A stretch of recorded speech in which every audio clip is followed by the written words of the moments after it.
जाजरकोट भूकम्पमा परि ज्यान गुमाएका परिवारलाई प्रति मृतक 2 लाख रुपैयाँ उपलब्ध गराउने सरकारको निर्णय। रुकुम पश्चिम र जाजरकोटमा गरी मृत्यु भएकाको संख्या 157 पुग्यो। भूकम्प प्रभावितको उद्धार र राहत व्यवस्थापनका लागि संघ र प्रदेश सरकारद्वारा आर्थिक सहयोगको घोषणा। चीनले 10 करोड रुपैयाँ बराबरको सामग्री दिने। सत्तापक्ष र प्रतिपक्षको दोषारोपणको चेपुवामा परेको संसद निष्प्रभावी बन्ने खतरा। कानून निर्माणका दृष्टिकोणबाट प्रतिनिधि सभा उपलब्धिविहीन भएको नेताहरूको तर्क। अरब राष्ट्रद्वारा गाजा क्षेत्रमा तत्काल युद्धविरामको पहल गर्न अमेरिकालाई दबाव। युद्धविराम गरेको खण्डमा हमासलाई शक्ति सञ्चयको अवसर मिल्ने भएकाले रणनीतिक निर्णय गर्नुपर्ने अमेरिकी प्रतिक्रिया। र T20 विश्वकप क्रिकेट क्षेत्र छनौटको फाइनलमा आज नेपाल र ओमान बीच प्रतिस्पर्धा हुँदै दुवै टोली विश्वकपका लागि भने छनौट। नमस्कार, कान्तिपुर डायरीका साथमा साथी दिवा र म पार्वता। समाचार अब विस्तारमा। भूकम्पमा परे रुकुम पश्चिम र जाजरकोटमा ज्यान गुमाउनेका परिवारलाई सरकारले प्रति मृतक 2 लाखका दरले रकम उपलब्ध गराउने भएको छ। उपप्रधान तथा गृहमन्त्री नारायण काजी श्रेष्ठको अध्यक्षतामा हिजो बसेको आकस्मिक बैठकले जिल्ला विपद व्यवस्थापन कोष मार्फत खर्च गर्ने गरी रुकुम पश्चिम र जाजरकोटलाई 5-5 करोड रुपैयाँ पठाउने निर्णय गरेको छ। मृतकका परिवारलाई क्षतिपूर्ति, घाइतेको उपचार, अस्थायी आवास र खाद्यान्न व्यवस्थापनका लागि सो रकम खर्च हुने बताइएको छ। खोज, उद्धार र राहत सम्बन्धी थप निर्णय आजको मन्त्री परिषद बैठकबाट गर्ने सरकारको तयारी छ। सरकारले भूकम्पमा परि घाइते भएकाको निःशुल्क उपचारको व्यवस्था समेत मिलाएको छ। भूकम्पले घर भत्किएकाको हकमा अस्थायी आवासका लागि सरकारले तत्काललाई प्रति परिवार 50,000 रुपैयाँ रकम उपलब्ध गराउने तयारी गरेको छ। जाजरकोट केन्द्रबिन्दु बनाएर गएको 6.4 रेक्टर स्केलको भूकम्पमा परि शनिबार रातिसम्म कम्तीमा 157 जनाको मृत्यु भएको गृह मन्त्रालयले जनाएको छ। सो भूकम्पबाट 7 जिल्ला प्रभावित भए पनि मृत्यु हुनेमा रुकुम पश्चिम र जाजरकोटका छन्। सबैभन्दा बढी जनधनको क्षति हुनेमा रुकुम पश्चिमको 8 बिस्कोट नगरपालिकाका 11, 12, 13 र 14 नम्बर वडा तथा सानोभेरी नगरपालिका 2, 3, 4 वडा छन्। जस्तै जाजरकोटको नलगाड नगरपालिका 1 र भेरी नगरपालिकाका 1, 3 र 4 नम्बर वडामा भूकम्पले बढी क्षति पुर्याएको छ। भूकम्पको असर दैलेख, जुम्ला, सल्यान, प्युठान र बैतडीसम्म नै परेको थियो। प्रहरी प्रवक्ता DIC कुबेर कडायतका अनुसार भूकम्पमा परि अहिलेसम्म जाजरकोटमा 105 र रुकुम पश्चिममा 52 जनाको मृत्यु भएको छ। जाजरकोटमा 106, रुकुम पश्चिममा 86 भन्दा बढी घाइते भएका छन्। यसबाहेक दैलेख, जुम्ला, प्युठान र बैतडीमा 3-3 गरी 12, सल्यानमा 2, रोल्पा र दाङमा 1-1 जना घाइते भएका छन्। गृह मन्त्रालयका प्रवक्ता सहसचिव नारायण प्रसाद भट्टराईले भूकम्पबाट ज्यान गुमाउनेका परिवारलाई राहत, घाइतेको उपचार, विस्थापितलाई अस्थायी र स्थायी आवास लगायतको प्रबन्ध सरकारले गर्ने बताउनुभयो। यसका लागि विपद पीडित उद्धार र राहत सम्बन्धी मापदण्ड 2077 अनुसार आवश्यक प्रबन्ध मिलाइएको उहाँले जानकारी दिनुभयो। यसैबीच भूकम्पमा परि घाइते भएका रुकुम पश्चिमका 8 जनालाई थप उपचारका लागि काठमाडौँ ल्याइएको छ। नेपाल वायु सेवा निगमको ट्विनटर जहाज मार्फत उनीहरूलाई काठमाडौँ ल्याइएको हो। घाइतेहरूलाई थप उपचारका लागि महाराजगञ्ज स्थित त्रिवेणी शिक्षण अस्पताल भर्ना गरिएको छ। यस्तै नेपाल वायु सेवा निगमको एक ट्विनटर जहाज प्रभावित क्षेत्रमा उडानमा खटिएको छ। भूकम्पमा परि घाइते भएकाको उपचारका लागि सुर्खेत स्थित कर्णाली प्रादेशिक अस्पतालमा सेनाले मेडिकल क्याम्प खडा गरेको छ। प्रदेश अस्पताल कालागाउँमा सहायता प्रदान गर्न नेपाली सेनाको सुर्खेत स्थित काली बहादुर गणले मेडिकल क्याम्प खडा गरेको हो। भूकम्पमा परि घाइते भएकाको चाप बढ्ने देखेपछि मेडिकल क्याम्प खडा गरिएको काली बहादुर गणका प्रमुख सेनानी शैलेन्द्र सिलवालले बताउनुभयो। घाइतेको चाप बढेको खण्डमा मेडिकल क्याम्पबाट सेवा दिइने प्रदेश अस्पताल सुर्खेतका निर्देशक प्राध्यापक डाक्टर डम्बर बहादुर खड्काले बताउनुभयो। यसैगरी भूकम्प पीडितको राहत तथा पुनर्स्थापनाका लागि विभिन्न प्रदेश सरकारले पनि आर्थिक सहयोग प्रदान गर्ने घोषणा गरेको छ। लुम्बिनी प्रदेश सरकारले भूकम्प पीडितका लागि राहत स्वरूप कर्णाली प्रदेश सरकारलाई 1 करोड 50 लाख रुपैयाँ आर्थिक सहयोग गर्ने भएको छ। कोशी प्रदेश सरकारले भूकम्प पीडितका लागि 1 करोड रुपैयाँ तथा आवश्यक राहत सामग्री उपलब्ध गराउने निर्णय गरेको छ। प्रदेश मन्त्री परिषदको बैठकले भूकम्प पीडितका लागि 1 करोड रुपैयाँ तथा त्रिपाल, कम्बल र म्याट्रेस उपलब्ध गराउने निर्णय गरेको मुख्यमन्त्री केदार कार्कीले जानकारी दिनुभयो। बागमती प्रदेश सरकारले भूकम्प पीडितका लागि राहत उद्धार र पुनर्निर्माणका लागि 1 करोड 50 लाख रुपियाँ कर्णाली सरकार मार्फत सहयोग गर्ने भएको छ। बागमतीका मुख्यमन्त्री शालिग्राम जमकट्टेलले आवश्यक प्रक्रिया पूरा गरी केही दिनमा नै सो रकम कर्णाली सरकारलाई हस्तान्तरण गरिने बताउनुभयो। निजी क्षेत्रको वायु सेवा कम्पनी बुद्ध एयरले पनि भूकम्प पीडितका लागि 1 करोड रुपियाँ सहयोग गर्ने घोषणा गरेको छ। बुद्ध एयरले प्रधानमन्त्री दैविक प्रकोप राहत कोष मार्फत भूकम्प पीडितलाई राहत र पुनर्निर्माणका लागि 1 करोड रुपियाँ दिने घोषणा गरेको हो। नेपाली कांग्रेसले भूकम्प पीडितका लागि 50 लाख रुपियाँ सहयोग गर्ने जनाएको छ। कांग्रेसले राजनैतिक दल संघ संस्था एकजुट भएर विपत्तिको सामना गर्न समेत सबैमा अपील गरेको छ।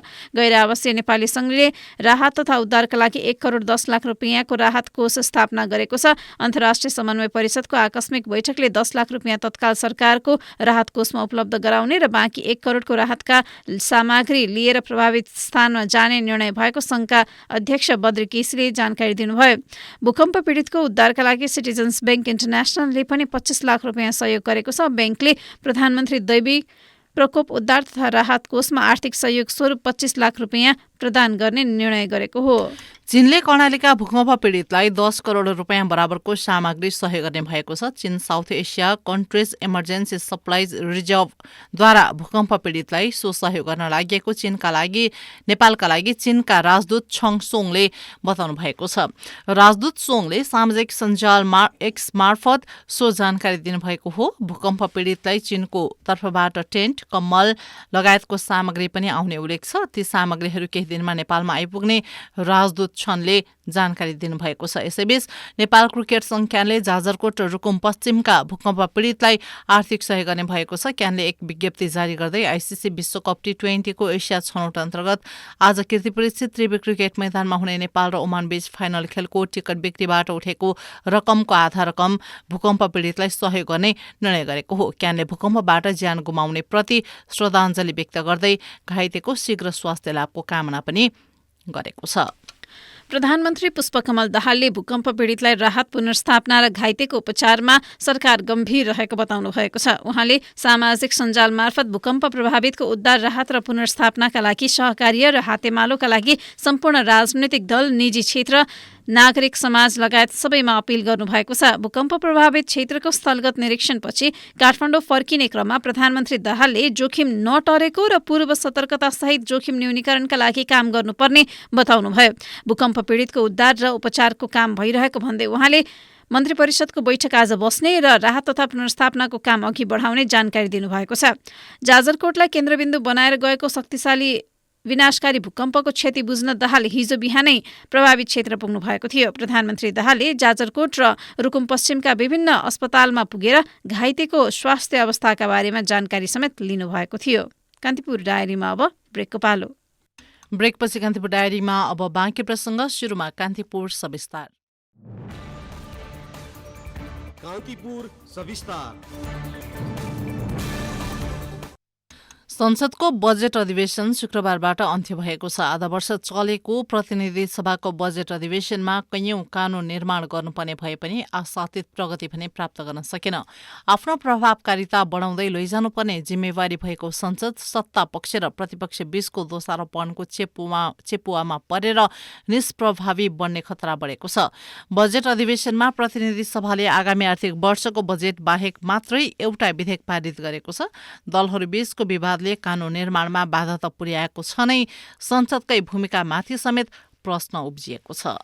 कानून निर्माण गर्नु संसदको मुख्य जिम्मेवारी हो, तर वैशाखमा बजेट अधिवेशन सुरु भएर गत बिहिबारबाट अन्त्य हुँदासम्म सरकारले चालु आर्थिक वर्षको बजेट र सोसँग सम्बन्धित विधेयक बाहेक मिटर ब्याज सम्बन्धी एउटा मात्र कानून बनाएको छ। संघीय संसद सचिवालयका अनुसार प्रतिनिधि सभाबाट 180 दिनको अवधिमा आर्थिक विधेयक 2080, विनियोजन विधेयक 2080, राष्ट्र ऋण उठाउन विधेयक 2080 र अनुचित लेनदेन मिटर ब्याजलाई कानुनी दायरामा ल्याउन मुलुकी संहिता सम्बन्धी केही नेपाल ऐनलाई संशोधन गर्ने विधेयक 2080 संशोधन सहित पारित भएको हो। 2080 वैशाख 24 गतेबाट सुरु भएको बजेट अधिवेशनले निकै चर्चामा आएको मिटर ब्याज समस्याको समाधानका लागि बनाएको विधेयक बाहेक अन्य कानुन निर्माण गर्न सकेन।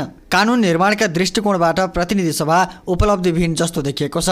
राष्ट्रिय आवश्यकताका विषयले प्राथमिकता नपाउँदा न्यूनतम कानुन समेत बनाउन नसकेको पूर्व सांसद तथा एमाले नेता विशाल भट्टराई बताउँछन्। सरकार कुन कानुन अहिलेको राष्ट्रिय आवश्यकता हो भन्ने कुराको कुनै अनुभूति गर्न नसकेको र प्राथमिकता के हो भन्ने कुरा किन निर्धारण गर्न नसकेको देखिन्छ। सङ्कट एकातिर छ, सरकार अर्कातिर दौडिन्छ। यदि सरकार सचेत थियो, उसको गन्तव्य स्पष्ट थियो र उसले चाहिँ जनताका आवश्यकताहरू पुरा गर्नुपर्छ भन्ने कुराको अनुभूति अन्तर्हृदयदेखि थियो सरकारलाई भने यसपल्ट हामीले कम्तीमा पनि 1 दर्जन विधेयकहरू पास गर्नै पर्थ्यो। त्यस कुरामा चाहिँ वास्तवमा सरकार सम्पूर्ण रूपले जवाफदेही छ र उसले यसको दोष चाहिँ बोक्नुपर्छ। पछिल्लो समय विकसित राजनीतिक घटनाक्रमहरूमा राजनीतिक दलहरू बीचको आपसी विवादले संसद प्रभावित हुँदै आएको छ। सत्ता सञ्चालनमा सहभागी भएको नेपाली काङ्ग्रेसले भने वर्तमान व्यवस्था र संविधान ल्याउने राजनीतिक दलहरूमाथि प्रश्न उठाइएको प्रति आपत्ति जनाएको छ।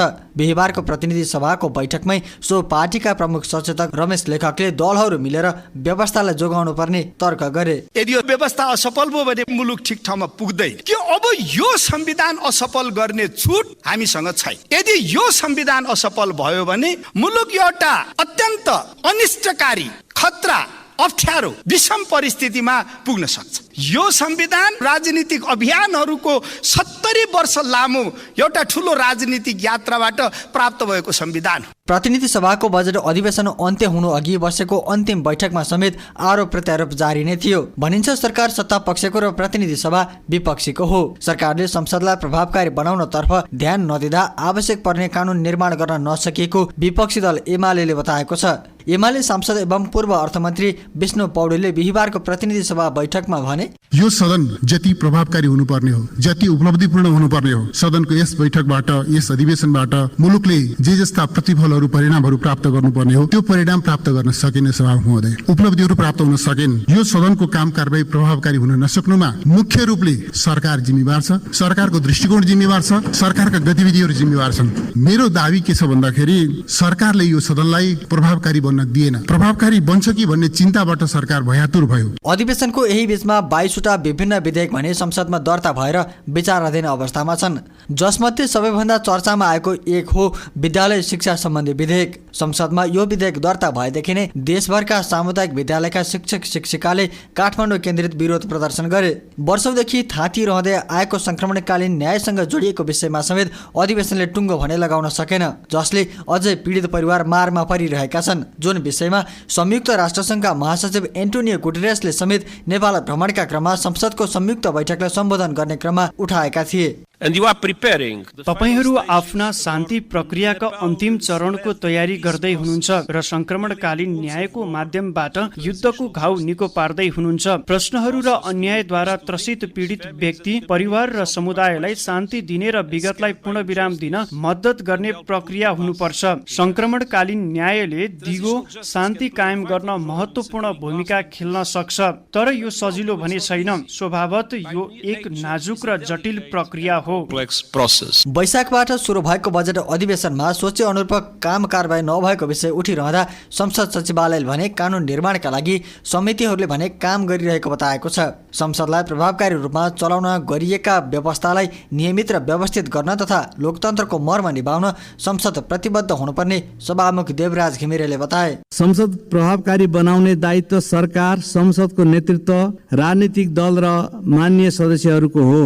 जनप्रतिनिधिको सर्वोच्च थलो संसदलाई आगामी दिनमा लोकतन्त्रलाई थप योगदान दिन सक्ने गरी अभ्यास गर्न, राज्य सञ्चालनको कार्यलाई थप व्यवस्थित र पारदर्शी बनाउन हामी सबै गम्भीर हुनै पर्ने कुरा राख्न चाहन्छु। भन्नेहरूले त संसदलाई बिजनेस दिने काम सरकारको हो पनि भन्छन्, तर नेपालको संविधान र संसदको नियमावली पल्टाउने हो भने सरकारको जन्मदाता मात्र नभई मार्ग निर्देशक र अनुगमनकर्ता पनि संसद नै हो। संसदको प्रभावकारिता भनेको त्यहाँ सांसदहरूले उठाएका विषय र सवालको समयानुकूल सम्बोधन हो।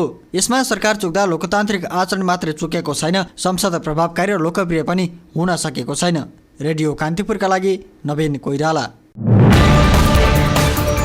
कान्तिपुर सविस्तार।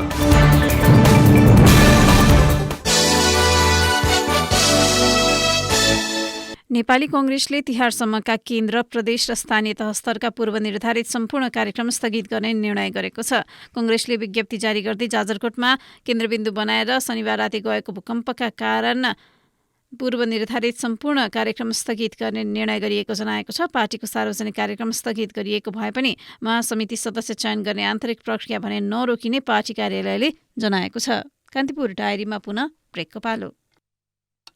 अब अन्तर्राष्ट्रिय प्रसङ्ग। अरब राष्ट्रहरूले गाजा क्षेत्रमा तत्काल युद्ध विरामको पहल गर्न अमेरिकालाई दबाब दिएका छन्। संयुक्त राष्ट्रसङ्घले सञ्चालन गरिरहेको विद्यालयमा शरण लिइरहेकाहरूमाथि समेत इजरायलका तर्फबाट आक्रमणका घटना भएपछि अरब राष्ट्रहरूले अमेरिकालाई सार्वजनिक दबाब दिएका हुन्। अमेरिकी विदेश मन्त्री एन्टोनी ब्लिङ्कनसँग संयुक्त पत्रकार सम्मेलनमा सामेल भएका जोर्डन र इजिप्टका विदेश मन्त्रीले युद्ध विरामका लागि दबाब दिएका हुन्। अमेरिकी विदेश मन्त्री ब्लिङ्कन भने युद्ध विराम गरेको खण्डमा हमासलाई शक्ति सञ्चयको अवसर मिल्ने भएकाले रणनीतिक निर्णय गर्नुपर्ने जवाफ दिनुभएको रोयटर्सले उल्लेख गरेको छ। अब खेल प्रसङ्ग। आइसिसी टी20 विश्वकपको एसिया क्वालिफायरको फाइनलमा आज नेपाल र ओमान बीच प्रतिस्पर्धा हुँदैछ। कीर्तिपुर स्थित त्रिवी क्रिकेट मैदानमा दुई टोली बीचको फाइनल खेल बिहान 11 बजेपछि सुरु हुनेछ। समचरणमा भएको खेलमा ओमानसँग 5 रनको झिनो हार बेहोरेको नेपाल आजको खेलमा जित हात पार्दै उपाधि चुम्न चाहन्छ। घरेलु दर्शक माझ फाइनलमा खेल नेपाली टिमका लागि निकै महत्त्वपूर्ण हुनेछ। ओमान भने अघिल्ला खेलकै नतिजा दोहोर्याउने लक्ष्यका साथ मैदान उत्रनेछ। दुई टोली अर्को वर्ष हुने टी20 विश्वकपका लागि छनौट भइसकेका छन्। आजको प्रतिस्पर्धाले विश्वकपको छनौटमा कुनै प्रभाव पार्ने छैन। नेपाल रोहित पौडेल र ओमान जिसान मक्सुदको कप्तानीमा मैदान उत्रनेछन्। अब मौसम सम्बन्धी जानकारी। काठमाडौँ उपत्यका सहित मुलुकका अधिकांश स्थानको मौसम आज सफा रहने मौसम पूर्वानुमान महाशाखाले जनाएको छ। देशका पहाडी भेगका केही स्थानमा हल्का वर्षा र हिमाली भेगका केही स्थानमा हिमपातको सम्भावना रहेको महाशाखाको अनुमान छ। केही बेर अघि 12 डिग्री सेल्सियस मापन गरिएको काठमाडौँ उपत्यकाको अधिकतम तापक्रम आज 23 डिग्री सेल्सियससम्म पुग्नेछ। सूर्योदय बिहान 6 बजेर 16 मिनटमा भयो भने सूर्यास्त भरे साँझ 5 बजेर 17 मिनटमा हुनेछ। जाँदा जाँदै एउटा घरेलु प्रसङ्ग। हामीलाई भर्खरै प्राप्त समाचार अनुसार डोटीको क्याइसिङ राजमार्ग अन्तर्गत पनेशिखर नगरपालिका वडा नम्बर 6 अन्डौलमा जीप दुर्घटना हुँदा 8 महिने शिशुसहित 4 जनाको मृत्यु भएको छ। 5 जना घाइते भएका छन्। धनगढीबाट बाजुरातर्फ जाँदै गरेको ग2 27 क्षेत्र नम्बरको बोलेरो बिहान 2:30 बजे दुर्घटना हुँदा बाजुराको हिमाली गाउँपालिका वडा नम्बर 5 बस्ने 22 वर्षीय राधिका मलाल, 32 वर्षीय धनसुबा बुढा, उनको 6 वर्षीय छोरा कविन्द्र बुढा, सोही गाउँकी विमला मलालकी 8 महिने शिशु प्रार्थना मलालको मृत्यु भएको प्रहरीले जनाएको छ। घाइते 5 जनाको दिपाली स्थित शैलेश्वरी अस्पतालमा उपचार भइरहेको छ। जीप सडकबाट 50 मिटर तल सेती नदीमा खसेको प्रहरीले जनाएको छ। हौस् त यिनै प्रसङ्गसँगै कान्तिपुर डायरीको यो बुलेटिन यही सकिन्छ। 8 बजे डेभलपमेन्ट एन्ड इकोनोमिक्स डायरीका साथमा हामी उपस्थित हुनेछौँ। अहिलेलाई दिवा र म पार्वता आज्ञा माग्छौँ। नमस्कार।